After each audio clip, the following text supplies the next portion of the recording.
ओम शांति। राजयोग self safety series, इस series को देखें तो ये अपने आप में एक बहुत बड़ा, आप कह सकते हैं आध्यात्मिक चेतना, आध्यात्मिक विकास, सेल्फ डेवलपमेंट, सेल्फ एम्पावरमेंट, इन सब चीज़ों को लेकर के ये ज्ञान भरा पड़ा है। अब तक जो आपने सुना, कई सारी चीज़ें हमने जाना, हमने स्वचिंतन, परमात्म चिंतन के बारे में जाना, जहाँ स्वचिंतन, आत्मचिंतन हमारे कर्मों को श्रेष्ठ बनाता है,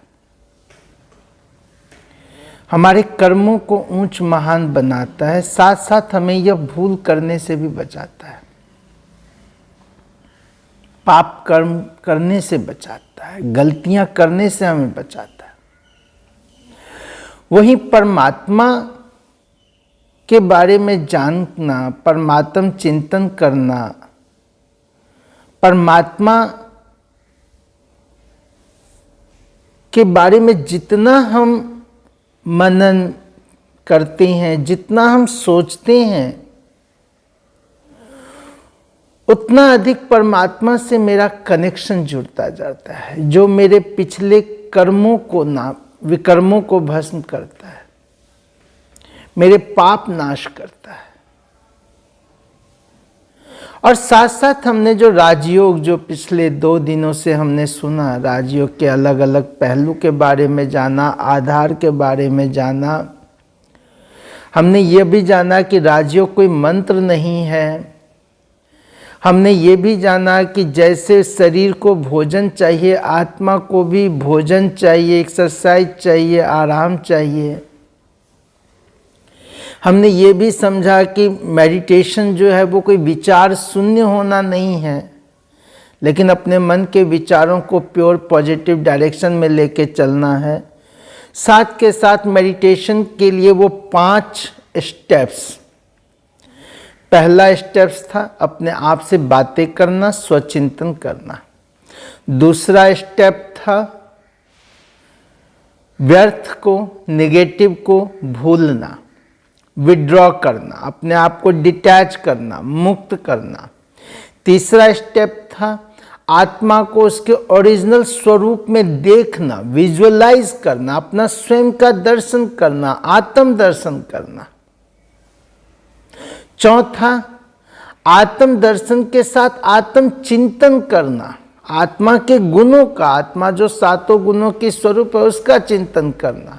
और 5वां स्टेप था परमात्मा को उनके ओरिजिनल फॉर्म में देखते हुए उनसे आने वाली दिव्य गुण, दिव्य शक्तियों को स्वयं में विजुअलाइज करना, रियलाइज करना, अपने में भरना। आज हम इसके अगले स्टेप पे चलते हैं। आज का जो ज्ञान है, नॉलेज है, ये भी अपने आप में एक बहुत महत्वपूर्ण है। और अगर आध्यात्मिक दृष्टिकोण से देखा जाए तो आत्मज्ञान, परमात्म ज्ञान के बाद जो सबसे बड़ा ज्ञान है वो है समय का ज्ञान। परमात्मा स्वयं आकर के समय का ज्ञान हमें देते हैं। इस समय के ज्ञान को कई नामों से जाना जाता है, काल चक्र, सृष्टि चक्र, टाइम साइकिल। और इस समय चक्र को लेकर के ही, इस समय चक्र का ज्ञान देने वाला, सृष्टि के आदि मध्य अंत को बताने वाला सिर्फ एक है, वो परमात्मा है, निराकार है, ज्योति स्वरूप है। इसीलिए परमात्मा को त्रिलोकीनाथ, आदि मध्य अंत का ज्ञाता, सर्वज्ञ कहा गया। परमात्मा का जो इतना बड़ा टाइटल है, त्रिलोकीनाथ, त्रिभुवनेश्वर, त्रिनेत्री, त्रिकालदर्शी, ये परमात्मा के इस ज्ञान देने को परमात्मा जब सृष्टि पर आते हैं, धरा पर आते हैं, तो वो हमें समय का बोध कराते हैं। अब समय का बोध क्यों? क्योंकि आप देखेंगे कि हम इस संसार में आए, क्यों आए? क्वेश्चन हमेशा हमारे अंदर चलता रहता है कि हम इस संसार में क्यों आए, जीवन क्या है? ये जीवन क्या ऐसा ही है? जीवन में इतना दुख क्यों है? और इस चीज को लेकर के कहीं ना कहीं मन उलझा रहता है। दुख भोगना, हमें यही नहीं पता हम क्यों आए हैं। मनुष्य जीवन का लक्ष्य क्या है? पैदा हुआ, बड़े हुए, पैसा कमाए और अंत परिवार बसा के बस हो गया, खत्म कहानी। वास्तव में मनुष्य जीवन किस लिए? इसके मनुष्य जीवन में जो इतना दुख है, उसका कारण क्या है? अब देखिए, हम शुरू दिन से एक चीज समझने की कोशिश कर रहे हैं कि ये सृष्टि एक रंगमंच है। जिस सृष्टि रूपी रंगमंच पर हम सब एक्टर हैं। अब जैसे किसी फिल्म का कोई एक्टर होता है, कोई नाटक में रोल प्ले करने वाला एक्टर होता है, तो उस एक्टर को अपने रोल का पता होता है, उसको नाटक के बारे में पता होता है, तभी तो वो सही रीति से उसमें वो भावना। इसीलिए आप देखेंगे कि कोई भी एक्टर फिल्म साइन करने से पहले कहानी सुनता है, वो उस कहानी के अकॉर्डिंग अपने अंदर वो भाव पैदा करता है, प्रैक्टिस करता है, वो इमोशन क्रिएट करता है। इसी प्रकार से अगर हमें यह ज्ञान हो कि ये वर्ल्ड ड्रामा साइकिल है क्या, ये टाइम साइकिल है क्या, ये लाइफ साइकिल है क्या, तो बहुत कुछ हमारे अंदर की जो दुविधा है, क्वेश्चन है, वो समाप्त हो जाता है। अगर आप देखें तो इस संसार के बारे में भी अनेक मतें हैं। कईयों ने कहा संसार सुख दुख का खेल है, संसार दैवी प्रवृत्ति आसुरी प्रवृत्ति के बीच शुरू से एक जंग चलता आ रहा है, जिंदगी जंग है, जिंदगी खेल है। कई तरह से इस चीज को व्याख्या किया गया। यहां तक कि साधु संतों ने भी संसार के बारे में जो मत दी कि ये संसार असत्य है, ब्रह्म ही सत्य है, और इसीलिए कई जगह तो यहां तक कहा गया कि संसार को त्याग दो, छोड़ दो। इसीलिए लोगों ने संन्यास ले लिया। लेकिन इस ज्ञान में हमने ये जाना कि ब्रह्म सत्य क्या, ब्रह्म तो घर है, छठा तत्व है, ब्रह्मलोक है, आत्मा का धाम है, परमात्मा का निवास स्थान है। और हम सब आत्मा उस ब्रह्मलोक से इस संसार में आए पार्ट प्ले करने के लिए। ये जो कॉन्सेप्ट है, कई जगह कहा गया, रामायण में भी इस बात की चर्चा आती है कि हे राम, ये संसार है ही नहीं, काल्पनिक है। लेकिन क्या इन सब बातों से हमारे उलझन समाप्त होते हैं?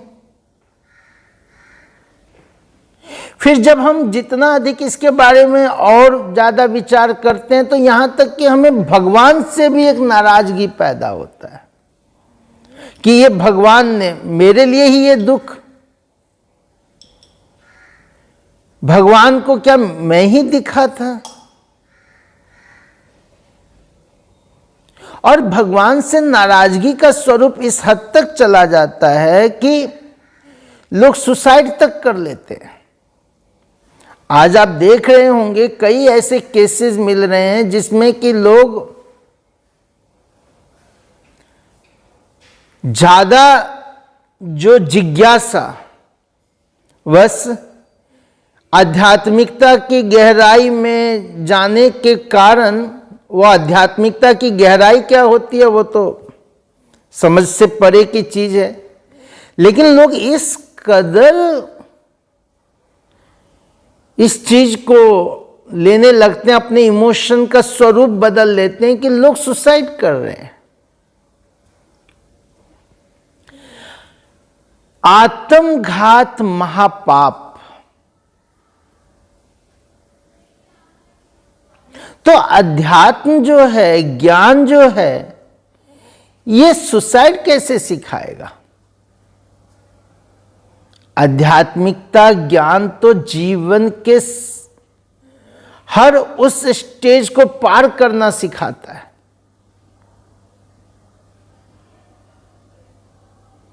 जीवन का अलग अलग आयाम है।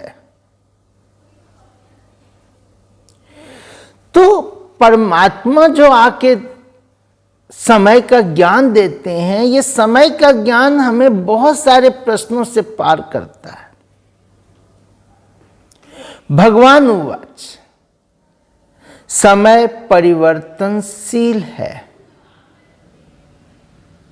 आप अगर इसको भी एक महामंत्र के रूप में अपने साथ रख लें और हर परिस्थिति में इस पर ही विचार कर लें, तो आपके जीवन से दुख निराशा समाप्त हो सकती है। Change is the role of nature, rule of nature. समय परिवर्तनशील, समय हमेशा बदलता रहता है और हर घड़ी एक अलग घड़ी होती है। समय को काल भी कहा जाता है और समय के बारे में तो यहां तक कहते हैं कि if you can not change according to time, time will kill you or time will force you to change. समय बलवान है, समय आपको बदलने के लिए मजबूर कर देगा। इसीलिए कहा गया कि समय पर जो कार्य हो जाता है वही सार्थक है, फलदायक है। तो हमें समय के महत्व को जानना बहुत जरूरी है, समय के बारे में जानना बहुत जरूरी है। आज जो हम हालात देख रहे हैं, इस हालात में कई सारी चीजें उतार चढ़ाव, ये जो जीवन में दुख है, अशांति है, टकराव है, हिंसा है, इतना वायलेंस, रोड रेज, यहां तक कि पारिवारिक संबंध, पति पत्नी, कभी कहा जाता था कि पति पत्नी का संबंध जन्म जन्मांतर का। कुछ समय पहले तक तो फिर भी जब शादी ब्याह होता था तो लोगों को था कि ये जीवन में लोग 50-60 साल एक दूसरे के साथ बिताते मिनिमम, लेकिन आज तो 50-60 दिन। इसीलिए आप देखेंगे हमारे कोर्ट में सबसे ज्यादा केसेस जो हैं वो फैमिली मैटर के हैं। तो आज का हालात किस तरह का हो गया हम समझ सकते हैं। यहां तक कि बच्चे बच्चे में जो एक हिंसात्मक प्रवृत्ति जागता जा रहा है। आप इसका एक और भयानक रूप देखिए, और इससे भयानक रूप क्या होगा कि एक मां बाप बच्चों को पैदा करते हैं, पाल पोस के बड़ा करते हैं, उनको अपने पांव पर खड़ा होना सिखाते हैं। और जब वही बच्चे अपने पांव पर खड़े हो जाते हैं तो उसी माँ बाप के लिए ओल्ड एज होम बन जाता है।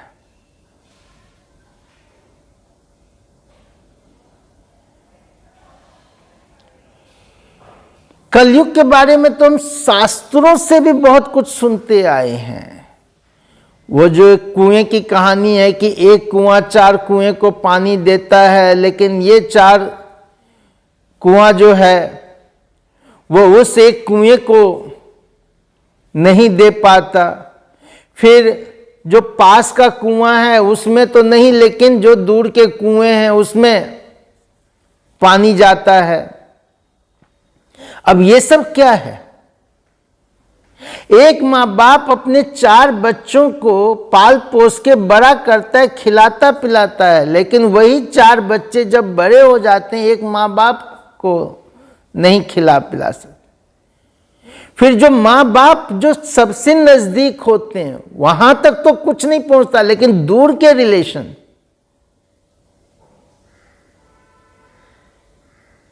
उनके प्रति, और आजकल जो कैसे चल रहे हैं आप देख रहे होंगे कि इन सब चीजों में जो घटनाक्रम है वो कुछ इसी तरह से है।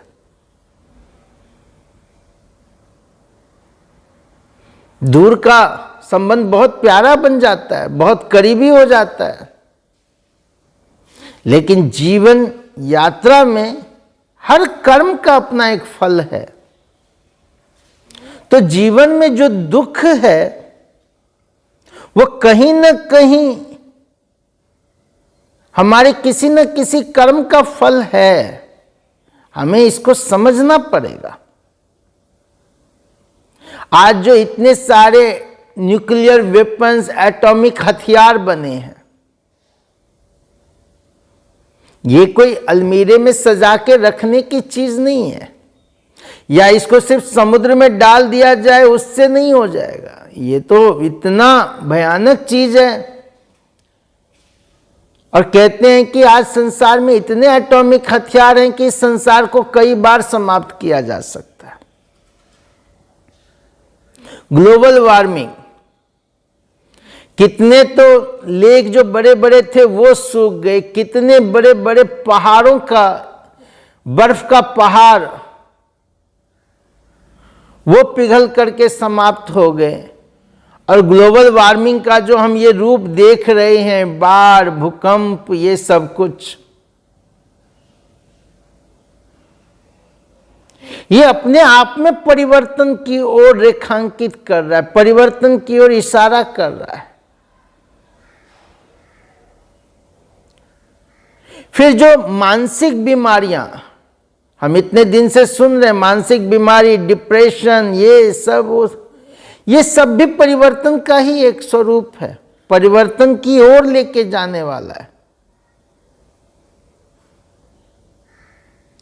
जब हमें ज्ञान नहीं था, समझ नहीं था, जब तक हमने परमात्मा के कर्तव्यों के बारे में नहीं जाना था, तो हर चीज एक्ट्स ऑफ गॉड। भूकंप आया, एक्ट्स ऑफ गॉड, बाढ़ आया, एक्ट्स ऑफ गॉड, बच्चा पैदा हुआ, एक्ट्स ऑफ गॉड, बच्चा मर गया, एक्ट्स ऑफ गॉड। हम हर बात के लिए भगवान को दोषी ठहराते। लेकिन जैसे साइंस का विकास हुआ, हम सब ने ये चीज समझा, जाना कि परमात्मा का ये कर्तव्य नहीं है, परमात्मा का कर्तव्य अलग है। सूर्य, चांद, पेड़ पौधे, बारिश, ये सब प्रकृति का हिस्सा है।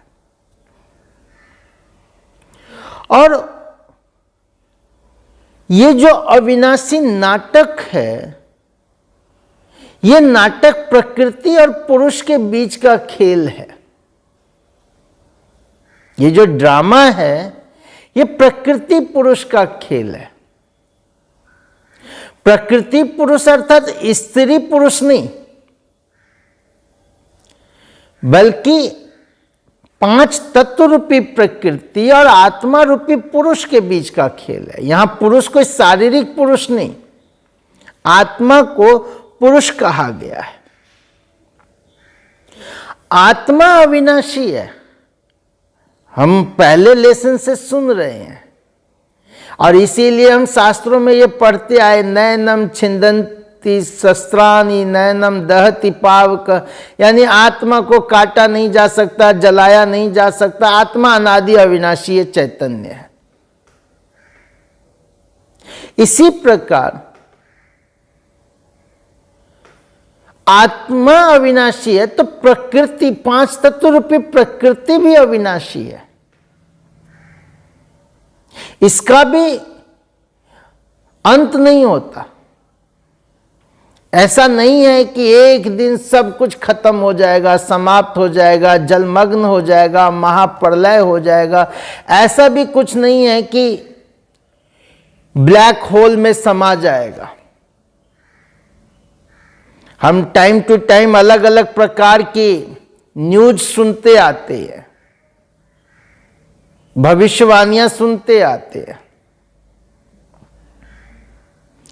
लेकिन आत्मा अविनाशी, प्रकृति अविनाशी, और इस सृष्टि रूपी रंगमंच पर आत्मा और प्रकृति के बीच में यह अविनाशी खेल बना हुआ है, नाटक बना हुआ है। इसमें परमात्मा इंटरफेयर नहीं करता, परमात्मा दुख नहीं देता, परमात्मा सजा नहीं देता।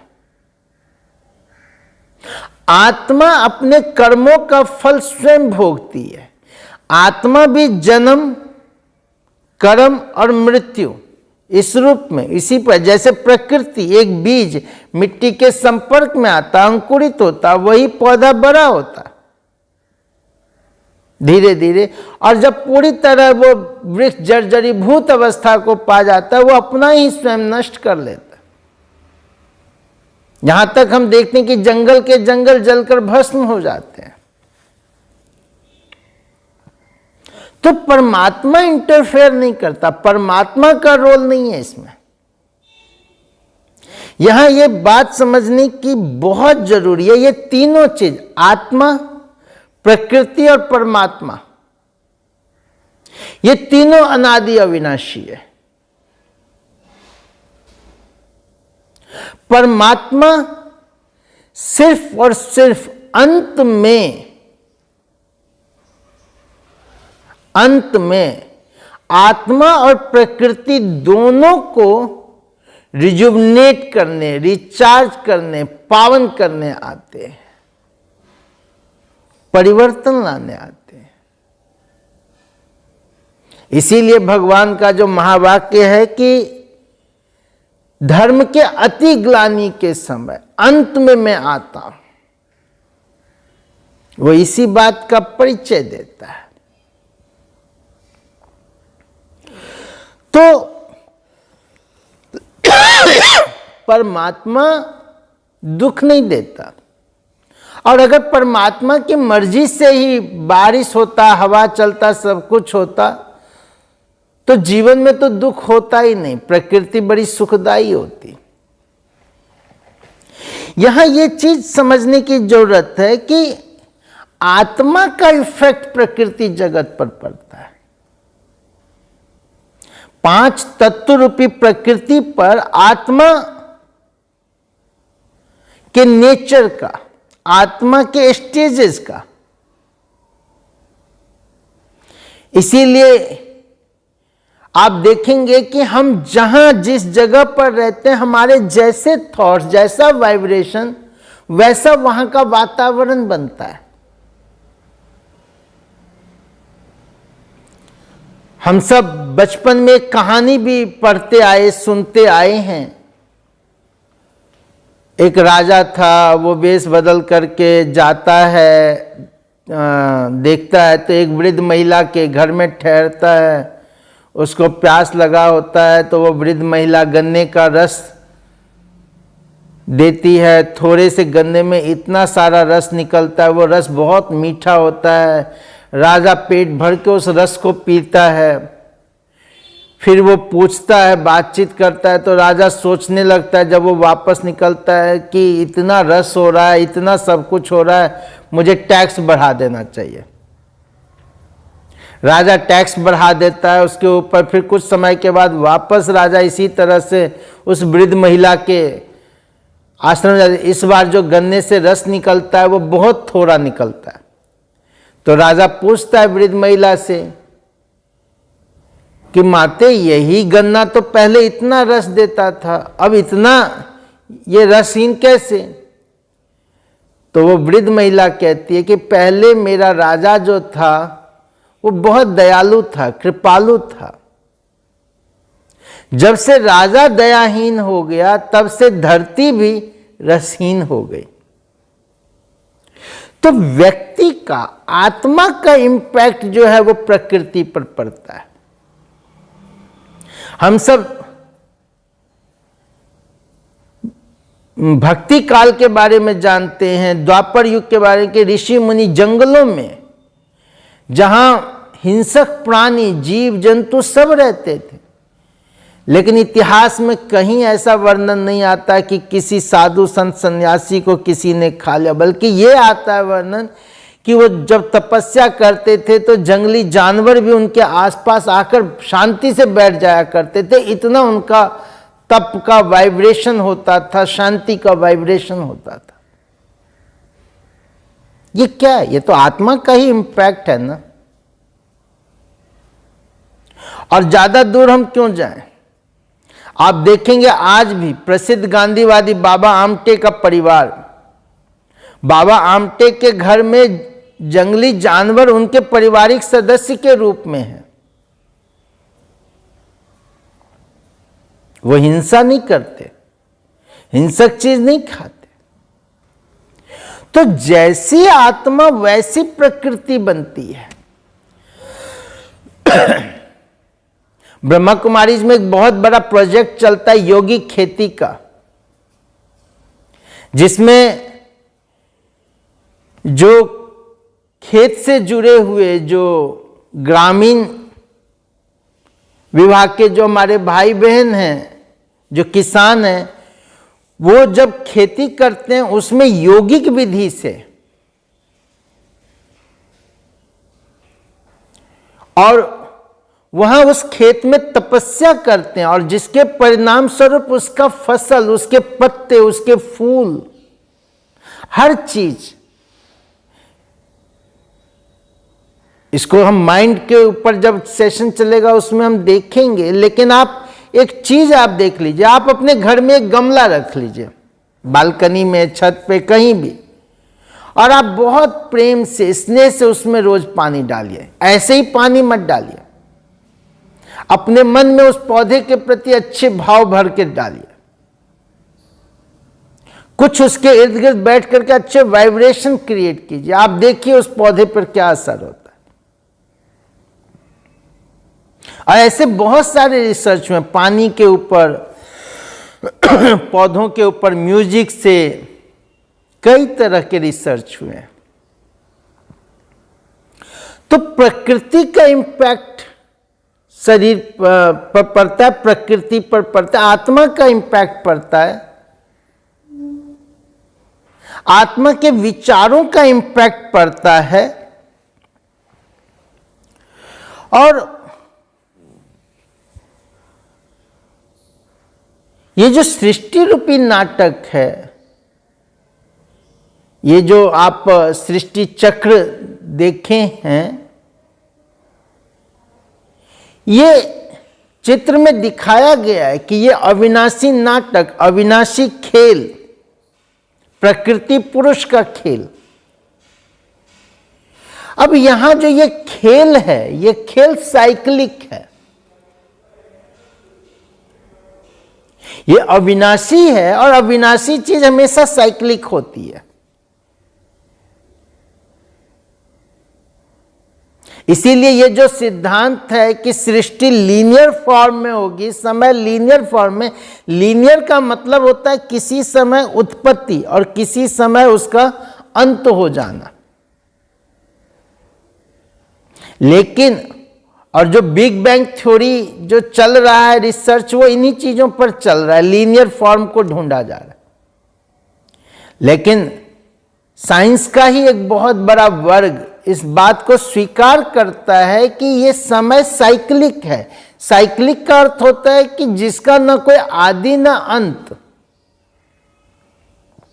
और जो जियोलॉजिस्ट जो हजारों वर्ष सैकड़ों वर्ष की जो बातें करते हैं, ये अनुमान पर आधारित है। ये कोई लैब के अंदर जांचा हुआ परखा हुआ चीज नहीं है, अनुमानित है। आप ये देखिए, जो कर्मफल सिद्धांत है, ज्योतिष शास्त्र है, आखिर पहले से कोई चीज निश्चित है तभी तो ज्योतिष शास्त्रवादी जो है वो बताते हैं ना कि आपके भाग्य में इस समय ये होगा, इस समय ये होगा, ऐसा होगा, वैसा होगा। तो निश्चित है तभी कोई चीज बताई जा रही है। तो इस अविनाशी ड्रामा, अविनाशी खेल के अंदर कर्म और कर्म का फल, हम बिजनेस करते हैं, खेती करते हैं, हम पूरा मेहनत करते हैं, मेहनत करने के बाद, खेती बीज बोने के बाद, खेत तैयार करने के बाद हम क्या कहते हैं? फल तो ऊपर वाले के हाथ में, जो नसीब में होगा, जो भाग्य में होगा। इसीलिए कहा गया कर्मण्येवाधिकारस्ते, कर्म करे, कर्म का फल समय पर छोड़ दे, ऊपर वाले के ऊपर छोड़ दे। और निश्चय रखें कि जो भी होगा अच्छा होगा, और निश्चय रखकर निश्चिंत हो जाए। तो ये ड्रामा एक अविनाशी खेल है, साइक्लिक है, इसका न कोई आदि है न अंत है। और ऐसे बहुत सारे साइकिल हैं, वाटर साइकिल, लाइफ साइकिल, यहां तक कि डे नाइट का साइकिल, दिन और रात का साइकिल। आप देखिए, सवेरा होता है, दिन आता है, फिर दिन ढलता है, शाम होता है, रात आती है, अंधेरी रात, रात के बाद फिर सवेरा, cyclic. Monday to Sunday, Sunday के बाद फिर Monday, week cycle. Year cycle, जनवरी टू दिसंबर, दिसंबर के बाद फिर जनवरी, सीजन साइकिल। इसी प्रकार लाइफ साइकिल, जन्म, बचपना, किशोरावस्था, वृद्ध अवस्था, और वृद्ध अवस्था के बाद फिर से नया जन्म। तो इस प्रकार से जीवन का हर चक्र अगर आप देखेंगे, संसार का हर चीज देखेंगे, वो साइक्लिक फॉर्म में है, वो निरंतर बदलता रहता है, निरंतर घूमता रहता है, परिवर्तनशील है।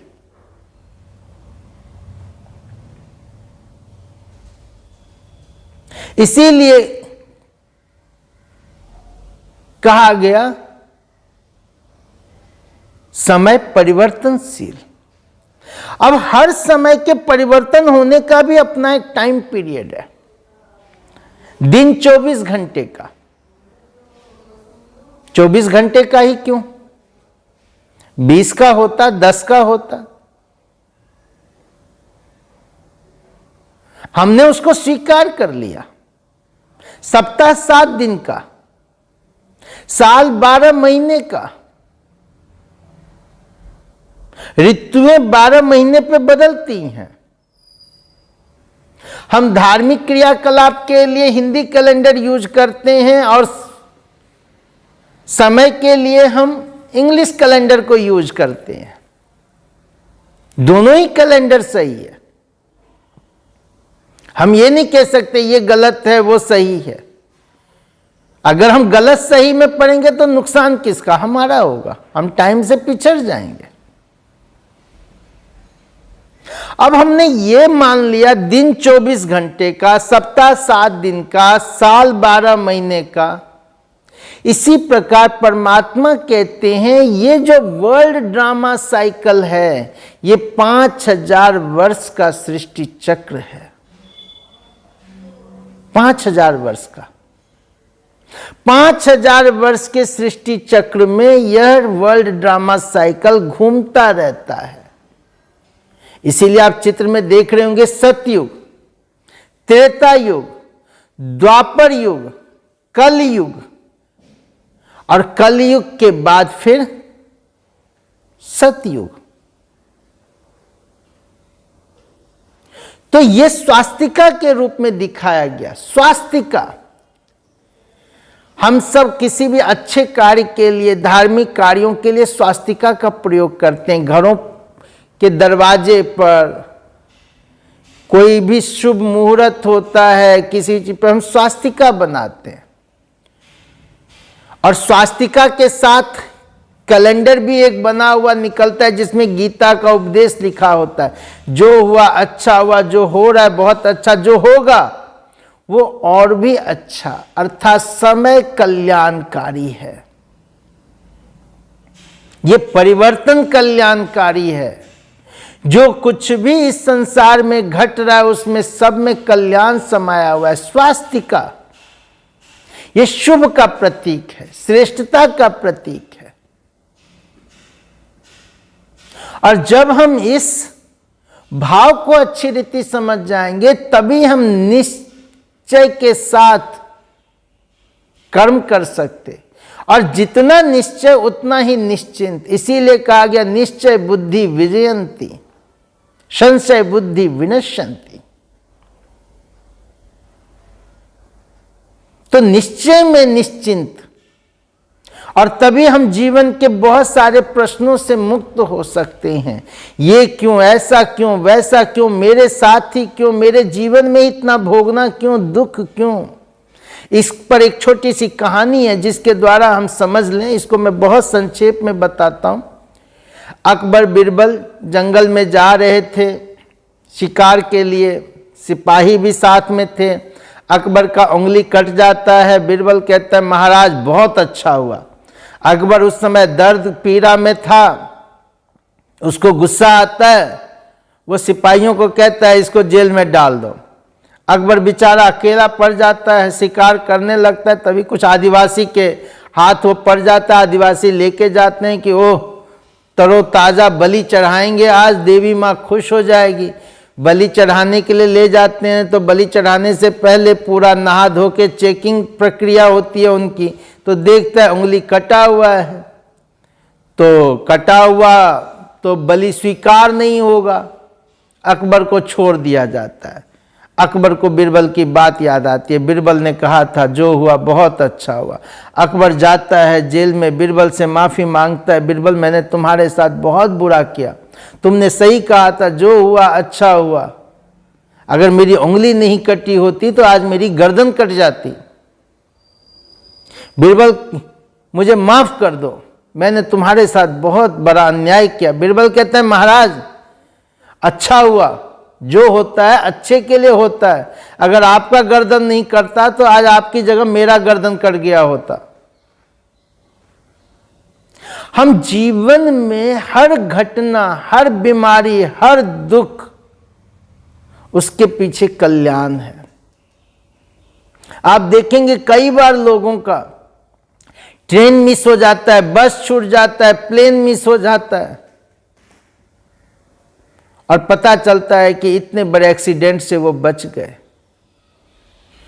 व्यक्ति को कहीं जाना होता है, बच जाते हैं। वहां ऑलरेडी बम धमाका, कई सारी चीजें। जीवन की हर घटना, हर स्टेप कल्याण से जुड़ा हुआ है, कल्याणकारी है। और जीवन में आने वाला दुख, आने वाली परिस्थिति, इसके पीछे भी बहुत बड़ा रहस्य है। हम जब कर्म की गुही गति के बारे में जानेंगे तब हम इसमें डिटेल में चर्चा करेंगे। लेकिन यहां अगर आप देखेंगे तो ये नथिंग न्यू, कुछ भी नया नहीं है। ये वर्ल्ड ड्रामा साइकिल हूबहू पुनरावृत्त होता रहता है। इसीलिए गुरु ग्रंथ साहब में एक बहुत सुंदर श्लोक लिखा हुआ है, बनी बनाई बन रही अब कुछ बननी नहीं। ये ड्रामा बनी बनाई है, कुछ नया नहीं है, नथिंग न्यू।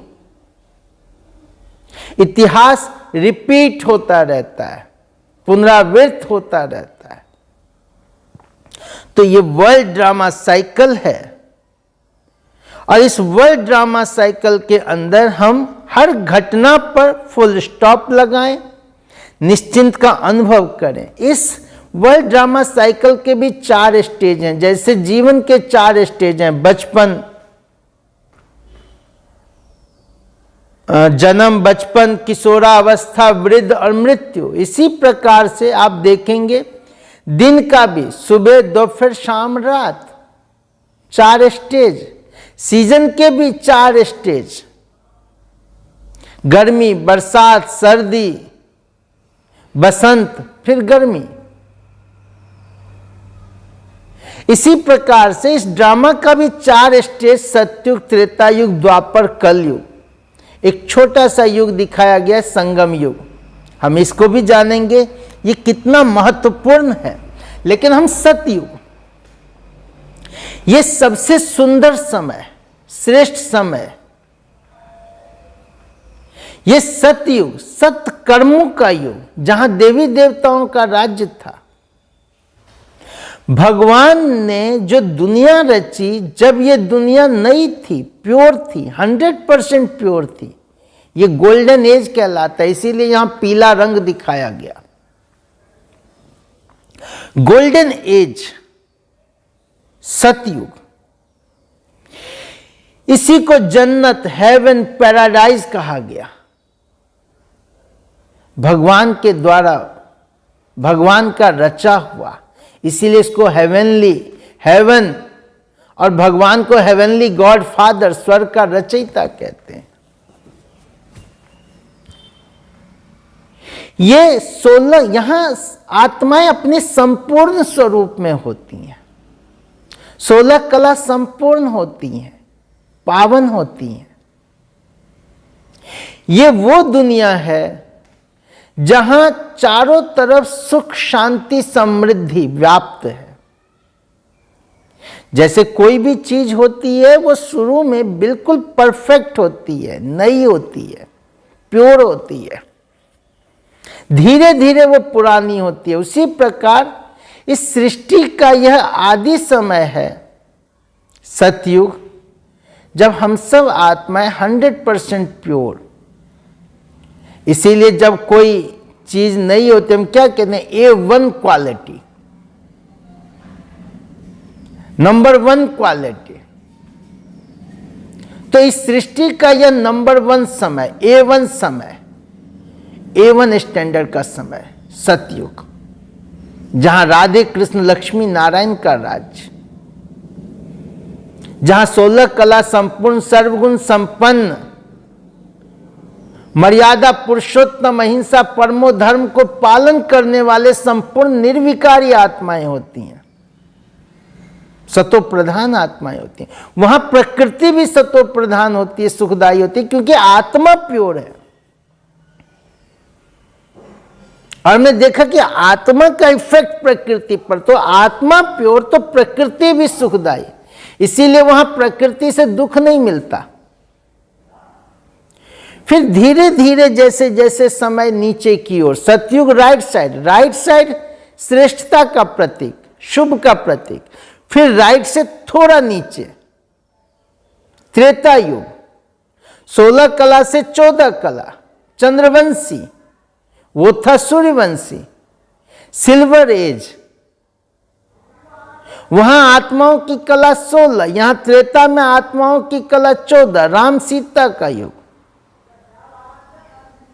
लेकिन यहां भी प्योर होने के कारण सुख है, लेकिन जैसे कोई भी चीज जब हम लेते हैं तो वो नहीं कहलाती है, लेकिन वो थोड़े समय के बाद ही अगर किसी और को दिया जाए तो हम क्या कहते हैं, ये सेकेंड हैंड माल है।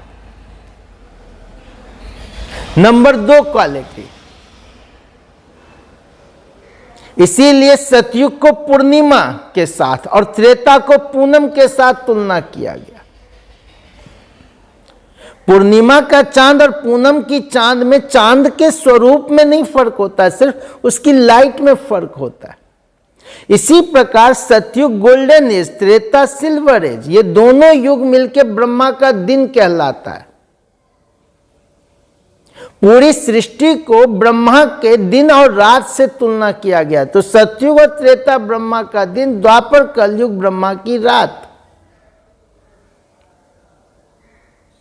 यह सतयुग त्रेता युग राम राज्य कहलाता है। और इसीलिए यहां का गायन है, राम राज्य, राम राजा, राम प्रजा, राम साहूकार, बसे दाता, दिए नगरी, धर्म का उपकार। यहां सुख ही सुख है, खुशहाली है, राजा और प्रजा दोनों में समान है। इसीलिए कहते हैं कि भारत सोने की चिड़िया थी, जहां चारों ओर घी दूध की नदियां बहा करती थी। अब घी दूध की नदी तो नहीं बहेगी, लेकिन समृद्धि इतना था, जहां गाय और शेर एक ही घाट पर पानी पिया करते थे। यानी कि बड़ा और छोटा दोनों के बीच में कोई अंतर नहीं, राजा प्रजा के बीच में कोई अंतर नहीं, सब खुशहाल थे, समृद्ध थे। फिर समय का चक्र वाम मार्ग की ओर आता है, लेफ्ट हैंड साइड पे, द्वापर युग। द्वापर युग में जो आत्मा उससे पहले प्योर थी, पावन थी, वही आत्मा पतित बन जाती है, तमो प्रधान बन जाती, विकारों में घिर जाती है। और आत्मा जब विकारों में घिरती चली जाती है, गिरावट की ओर आती है, तो कला, जो 16 कला 14 कला, वो द्वापर में आके 8 कला रह जाता है। और आत्मा और प्रकृति के बीच में जो 2 युग तक पूरा बैलेंस था, वो द्वापर से अनबैलेंस होने लगता है।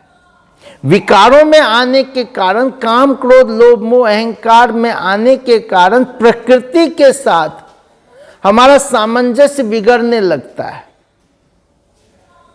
तो बुरे कर्मों के फलस्वरूप जीवन में दुख तकलीफ आनी शुरू हो जाती है।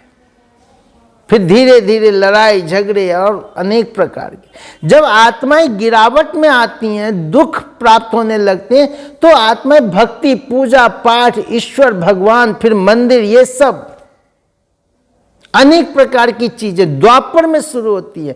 2 युग तक आत्माएं संपूर्ण सुख में, तो सुख में दुख में सिमरन सब करे, सुख में करे ना कोई। 2 युग तक कोई भक्ति पूजा पाठ, मंदिर मस्जिद चर्च गुरुद्वारा शास्त्र आदि नहीं होता। सतयुग त्रेता में कोई भक्ति नहीं होती। हम डिटेल में अगले लेसन में जानेंगे। लेकिन द्वापर में आकर के भक्ति पूजा पाठ, फिर जब आत्मा गिर जाती है तो धर्म पिताएं आते हैं। यहां आप द्वापर युग में देखेंगे, इब्राहिम आए, इस्लाम धर्म, बुद्ध आए, बौद्ध धर्म, क्राइस्ट आए, क्रिश्चियन धर्म, और जो उससे पहले आत्माएं थी सनातन धर्म, जो हिंदू कहलाने लगती हैं। इस प्रकार से द्वापर में 4 ये प्रमुख धर्म, हिंदू, इस्लाम, बौद्धिज्म और क्रिश्चियनिटी। लेकिन द्वापर के बाद कलयुग की ओर, यानी वाम मार्ग, गिरावट में और भी अधिक। द्वापर युग जो रजोगुनी अवस्था थी, कलयुग में आकर के आत्मा तमो प्रधान, काला, कलयुग, कलह कलेश का युग, काला युग, इसको कल पुर्जों का युग भी कहते हैं। यहां तामसिकता अति पे, तो जो लॉ ऑफ नेचर है वो पूरी तरह से बिगड़ जाता है और आत्माएं अत्यधिक गिरावट में तमो प्रधान बन जाती हैं, कोई कला नहीं रह जाती। ये आयरन एज कहलाता है, पति तमो प्रधान आत्मा, दुख अति चरम पर। और जब हम इस समय को देखते हैं तो हम कहते हैं दुनिया में इतना दुख क्यों, जीवन में, क्योंकि हमें आदि का पता नहीं कि ये सृष्टि कैसे परिवर्तन हुई है। जब कोई व्यक्ति फिल्म को आखिरी में देखेगा तो उसको तो पता ही नहीं चलेगा कि आखिर ये फिल्म में ये सीन क्यों दिखा है। सीरियल का आखिरी एपिसोड हम देख रहे हैं, सीरियल के जो इतने सारे एपिसोड हुए उसका हमें ज्ञान नहीं, तो हमारे अंदर क्वेश्चन पैदा होता है। लेकिन जिसने शुरू से सीरियल देखा उसको तो सब पता है कि कब, क्यों, किस वजह से कौन सी घटना हो रही, क्या हो रहा, नहीं हो रहा। तो परमात्मा आकर के हमें इस पूरे समय का ज्ञान दे रहे हैं, और वो ज्ञान देते हैं कलयुग के अंत में। कलयुग, ये जो दो कांटा आप देख रहे हैं, कलयुग का अंत और सतयुग के आदि का ये समय, इसको संगम युग कहा जाता है। ऑस्पिशियस युग, कल्याणकारी युग, पुरुषोत्तम संगम युग। और इसी का यादगार संगम हम मनाते हैं, जहां आत्मा और परमात्मा का मिलन होता है, इसलिए इसको संगम युग कहा गया। यह परिवर्तन का युग है। परमात्मा इसी धर्म ग्लानि के समय कलयुग अंत में आते हैं, सत्य धर्म की स्थापना करते हैं, इसलिए इसको संगम युग कहा गया। यहां परमात्मा आकर के आत्मा और प्रकृति दोनों को सत्व प्रधान बनाते हैं, पावन बनाते हैं, जिससे फिर से ये सृष्टि, देव सृष्टि, सतयुगी सृष्टि, हेवन पैराडाइज, स्वर्ग बहिष्ठ बनता है, जन्नत बनता है। तो ये जो समय है, ये समय बड़ा महत्वपूर्ण है, क्योंकि इस समय परमात्मा हमसे श्रेष्ठ कर्मों का बीज डलवाते हैं। परमात्मा ये श्रेष्ठ कार्य करवाते हैं, इसीलिए। और परमात्मा आते हैं और परमात्मा कहते हैं अभी नहीं तो कभी नहीं। अभी ही हम अपने जीवन को डिवाइन बना सकते, पावन बना सकते हैं। तो परमात्मा का जो स्थापना का कार्य है वो इस समय है, और स्थापना के बाद ही विनाश होता है। तो अभी संगम युग पर नव सृष्टि, दैवी सृष्टि की स्थापना का कार्य हो रहा है। और स्थापना के लिए कोई मकान बदलना या प्रकृति का परिवर्तन वो पहले जरूरी नहीं, आत्मा का परिवर्तन जरूरी है। और परमात्मा इस समय आत्मा को पावन बनने का ज्ञान देते हैं, आत्मा को श्रेष्ठ बनने का, निर्विकार बनने का ज्ञान देते हैं, आत्मा में शक्ति भरते हैं।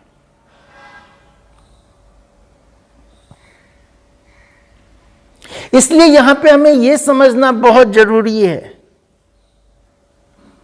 ये जो कहा गया ना, हमारे पूर्वज बंदर थे, डार्विन का सिद्धांत, विकासवाद का सिद्धांत, यह भी अनुमान पर आधारित। और ये विकासवाद का सिद्धांत जो निकला वो इन्हीं सब बातों पर निकला। ये सृष्टि इतना अरब, इतना खरब वर्ष पुराना, ये जितने भी रिसर्च हैं ये अनुमान पर आधारित हैं। आज तक भी विकासवाद का सिद्धांत एक भी प्रमाणित नहीं हुआ। समय समय पर कई सारी चीजें आई, बाद में जैसे जैसे रिसर्च एडवांस हुआ, साइंस एडवांस हुआ, वो सारी चीजें गलत साबित होती चली गई। और आज के मॉडर्न साइंस में विकासवाद का सिद्धांत नहीं है, लेकिन कोई अल्टरनेट ना होने की वजह से बचपन में हमें वही पढ़ाया जा रहा है। हमारे पूर्वज बंदर थे, ऐसे ऐसे विकास हुआ, ऐसे ऐसे सृष्टि आई। हम सब ने परमात्मा के कर्तव्य में जाना कि सृष्टि का निर्माण इस तरह से नहीं हुआ। कोई ऐसा नहीं कि सूर्य का टुकड़ा हुआ, फिर वो ठंडा हुआ, धीरे धीरे पृथ्वी बनी, पानी आया, पेड़ पौधे, ये सृष्टि। प्रकृति, आत्मा, परमात्मा अनादि अविनाशी खेल है, अनादि अविनाशी ड्रामा है ये। तो संगम युग। और अगर आप इस सृष्टि को देखें तो इस पे मॉडर्न साइंस का जो रिसर्च है ये बहुत ही इस सृष्टि के ऊपर एक्यूरेट लागू होती है। Law of entropy, law of entropy कहता है कि कोई भी चीज अपने पोटेंशियल स्टेज से जब मूवमेंट में आती है तो ऑर्गेनाइज से डिसऑर्गेनाइज होती है। हम मकान बनाते हैं, पुराना मकान किसी ने बनाया, पुराना कपड़ा बना, पुरानी चीज क्या बनाई जाती है? पुरानी चीज बनाई नहीं जाती। परमात्मा ने कलयुग नहीं बनाया, द्वापर युग नहीं बनाया, परमात्मा ने तो सतयुग बनाया था, नया बनाया था। पुराना ऑटोमेटिक होता है, घर पुराना ऑटोमेटिक होता है, कोई भी चीज पुरानी ऑटोमेटिक होती है, समय अनुसार होता है।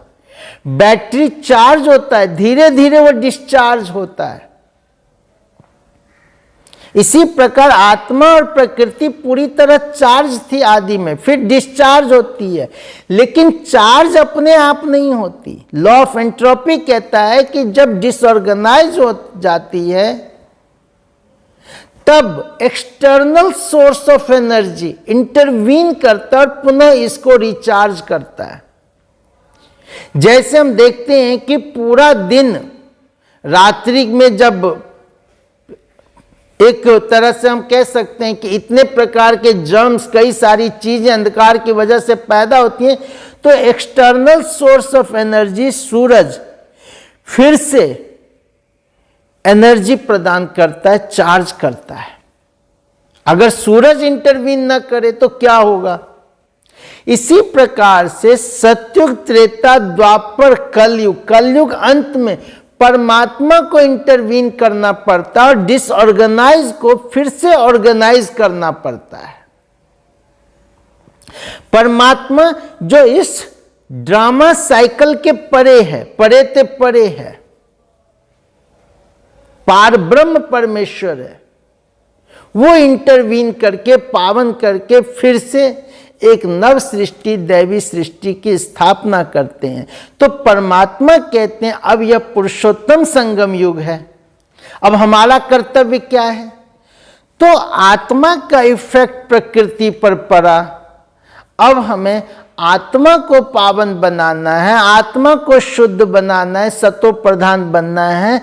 तो पहले ये प्रकृति, क्योंकि आत्मा शरीर रूपी प्रकृति का आधार लिया है, शरीर पावन बनेगा और जैसे जैसे आत्मा के विचारों का, संकल्पों का इम्पैक्ट इस शरीर पर पड़ेगा, पांच तत्व के शरीर, यही इस प्रकृति पर पड़ेगा आसपास, तो आसपास के वातावरण में परिवर्तन आएगा, वातावरण पावन बनेगी, प्योर बनेगी, नव सृष्टि आएगी, दैवी सृष्टि आएगी, सतयुगी सृष्टि आएगी। तो परमात्मा कहते हैं अब जैसे अंधेरी रात के बाद सवेरा आता है, इसी प्रकार इस कलयुगी अंधेरी रात के बाद स्वर्णिम सवेरा, सतयुग आने वाला है। तो समय कहता है कि आने वाले समय की तैयारी करो। अगर आने वाले समय की हम तैयारी नहीं करेंगे तो क्या होगा? जैसे कहा गया ना, अब पछताए होत क्या जब चिड़िया चुग गई खेत। अब प्रायश्चित करने से क्या फायदा जब ट्रेन ही छूट गई। सेकंड का मार्जिन होता है। तो समय से ट्रेन हमारा इंतजार नहीं करेगा, हमें ट्रेन का इंतजार करना है। समय हमारा इंतजार नहीं करेगा, हमें समय से पहले तैयार होना है। तो परमात्मा कहते हैं कि अब अपनी आत्मा को पावन बनाओ, प्योर बनाओ, शक्तिशाली बनाओ, शुद्ध बनाओ, मेरे से योग लगाओ, तो तुम आत्मा भी सतो प्रधान, पावन, श्रेष्ठ बन करके स्वर्णिम दुनिया, सतयुगी दुनिया में राज्य भाग्य को प्राप्त करेंगे, सृष्टि परिवर्तन होगा। तो यह वर्ल्ड ड्रामा साइकिल, और इस साइकिल से हमें कुछ चीज़ों का जो ज्ञान प्राप्त होता है, इसको हम हमेशा स्मृति में रखें तो हमारा जीवन निश्चिंत जीवन का हम अनुभव करेंगे, सुखमय जीवन का हम अनुभव करेंगे। पहला, हम सब एक्टर हैं और एक्टर को पार्ट का नॉलेज होता है। एक्टर ड्रेस पहना है, वो ड्रेस के साथ अटैच नहीं होता, वो रोल के साथ अटैच नहीं होता। तो हम आत्मा हैं और इस ड्रामा में हर आत्मा का अपना अपना पार्ट है, किसी के पार्ट में किसी का इंटरफेयर नहीं हो सकता। तो हम सभी के पार्ट को उस रीति से देखें। तीसरा, अब यह वर्ल्ड ड्रामा साइकिल अपने अंतिम स्टेज पर है। इस नाटक का पर्दा गिरने वाला है, परिवर्तन होने वाला है। महाविनाश नहीं होगा, रात के बाद सवेरा आएगा। तो परिवर्तन के लिए, सवेरे के लिए स्वयं को तैयार करना है। इसीलिए परमात्मा कहते हैं अब जो समय है वो कह रहा है योगी बनो, पवित्र बनो। परमात्मा ने ऑर्डिनेंस निकाला, ये पुरुषोत्तम संगम युग है। पावन पवित्र बनकर हमें सतयुग में जाना है, खुद को पावन बनाना है, योगी बनाना है। अगर ये समय मेरे हाथ से चूक गया, क्योंकि परमात्मा का यह कर्तव्य चलते हुए 1936 से, हम लास्ट में सुनेंगे कि कैसे परमात्मा ने स्थापना की। तो अब समय मेरे हाथ से निकलता जा रहा है, बहुत थोड़ा समय बचा है, परिवर्तन की घड़ी नजदीक है। और ये जो घटनाक्रम अभी कुछ समय से चला आ रहा है, हम सब देख रहे हैं, ये इसी परिवर्तन की ओर इशारा कर रहा है। आशा करता हूं आपको यह क्लियर हुआ होगा। और कोई भी प्रश्न हो, क्योंकि हम बहुत कुछ इसको लेकर के है, ऐसा कैसे वैसा कैसे, हमने ये जो अरब खरब की बातें, वो सब चीज़ों को अगर आप देखेंगे, कभी होगा तो इसके ऊपर हम चर्चा करेंगे। ये सब कैसे बनी है, ये सब के ऊपर हम फिर कभी चर्चा करेंगे। बहुत डिटेल है वो, कि इतना अरब कैसे, ब्रह्मा के दिन और रात से एक दिन रात, देवताओं के दिन रात की अलग आयु बताई गई, रामायण के एग्जाम देखे। लेकिन हम मोटा मोटी समझें, ये सृष्टि 5000 वर्ष का चक्र है, साइकिल है, हूबहू पुनरावृत्त होता है। और इसको अगर आप देखें तो जो महाभारत बिरला मंदिर में एक लिखा हुआ है कि 5000 वर्ष पहले धर्मराज ने परिस्तान की स्थापना की थी, और 5000 साल के बाद ये वही महाभारत काल है, जब इस समय अग्नेयास्त्र, ब्रह्मास्त्र, ये सब तैयार है। भाई भाई के बीच मतभेद, युद्ध का माहौल, ये सब तैयार है। ये महाभारत का समय है, परिवर्तन का समय है। और इस्लाम धर्म, मुसलमान धर्म में भी ये बात कहा जाता है कि ये कयामत का पल, जब कयामत के समय स्वयं खुदा हथेली पर बहिश्त लेके आता है, जन्नत लेके आता है। तो ये 5000, और जितनी भी सभ्यता आप देखेंगे तो सबसे पुराने से पुराना 5000 वर्ष के आसपास की ही साइकिल है। मिस्र का देखें और सभ्यताओं के बारे में देखें, तो अगर हम इसको देखेंगे प्रैक्टिकल रूप में, तो ये सृष्टि 5000 वर्ष का साइकिल है, न कि ये हजारों लाखों करोड़ों। अब सृष्टि, ये जो कहते हैं कलयुग बच्चा है, कलयुग बच्चा नहीं है, कलयुग अब थोड़ा समय बचा हुआ है। ओम शांति। हम सब 1 मिनट के लिए बिल्कुल मन को एकाग्र करें, स्थिर करें, स्वयं के ऊपर, स्वयं के स्वरूप के ऊपर। मैं आत्मा, दिव्य आत्मा, श्रेष्ठ आत्मा, महान आत्मा। जब मैं आत्मा परम धाम में थी, अपने घर में थी, इस ड्रामा से पहले, संपूर्ण पावन पोटेंशियल स्टेज में, मैं आत्मा सर्वगुणों से संपन्न थी, शक्ति संपन्न थी, 100% प्योर थी।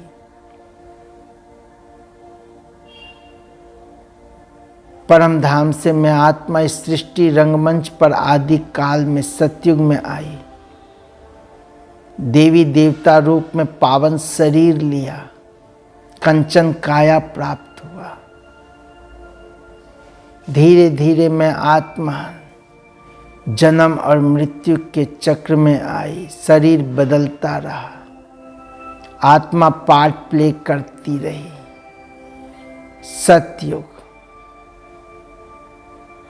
त्रेता युग, जहां आत्मा संपूर्ण सुखमय जीवन का अनुभव, जो स्वर्ग कहलाता था, बैकुंठ, बहिष्ठ, जन्नत, पैराडाइज, सचखंड कहलाता था। आत्मा खुशहाल, प्रकृति खुशहाल, प्रकृति सेवाधारी थी, कोई दुख नहीं, कष्ट नहीं, संपूर्ण सुखमय जीवन। फिर मैं आत्मा प्रकृति के संपर्क में आकर विकारों के दलदल में फंसी, प्रकृति के साथ अटैच होती गई और धीरे धीरे प्रकृति ही मेरे ऊपर शासन करने लगी। आत्मा पतित होती गई, रजोगुनी, तमोगुनी, 2 युग तक कोई भक्ति पूजा पाठ नहीं। फिर मैं आत्मा मंदिर, मस्जिद, चर्च, भगवान को पुकारने लगी, पावन बनाने के लिए, पाप हरने के लिए। निरंतर पाप कर्म करने के कारण मैं आत्मा और भी अधिक तमो प्रधान, काली, गोल्डन आत्मा, डायमंड आत्मा, एकदम काली तमो प्रधान बन गई। जब मैं आत्मा संपूर्ण तमो प्रधान, शिव बाबा, निराकार परमात्मा, खुदा, स्वयंभू, स्वयं आकर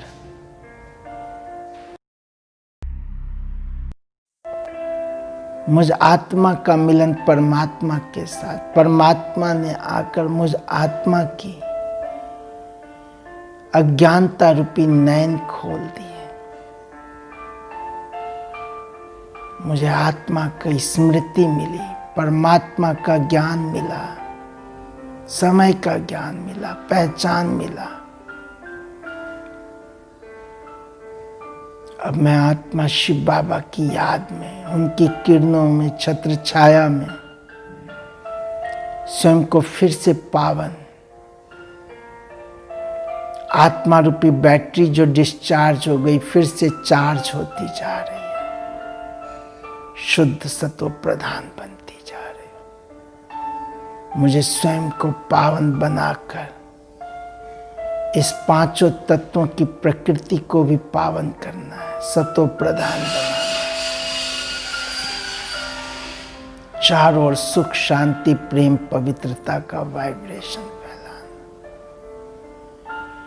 मैं आत्मा शांत स्वरूप,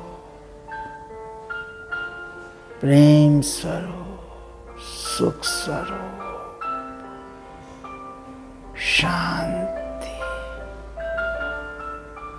ओम शांति, ओम शांति, ओम शांति।